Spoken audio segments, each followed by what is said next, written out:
اے پیغمبر صلی اللہ علیہ وآلہ وسلم، تم اپنے پروردگار عظیم کے نام کی تسبیح کرو، سو ہمیں تاروں کی منزلوں کی قسم، اور اگر تم سمجھو تو یہ بڑی قسم ہے کہ یہ بڑے رتبے کا قرآن ہے جو کتاب محفوظ میں لکھا ہوا ہے، اس کو وہی ہاتھ لگاتے ہیں جو پاک ہیں، یہ رب العالمین کی طرف سے اتارا گیا ہے۔ کیا تم اس کلام کے ماننے میں دیر کرتے ہو اور اپنا وظیفہ یہ بناتے ہو کہ اسے جھٹلاتے رہتے ہو؟ پھر جب جان گلے تک آ پہنچتی ہے اور تم اس وقت کی حالت کو دیکھا کرتے ہو،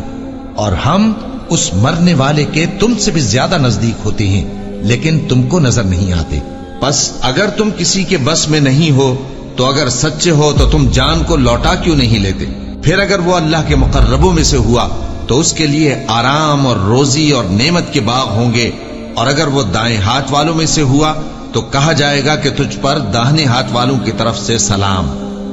اور اگر وہ جھٹلانے والے گمراہوں میں سے ہوا تو اس کے لیے کھولتے پانی کی ضیافت ہوگی اور جہنم میں داخل کیا جانا۔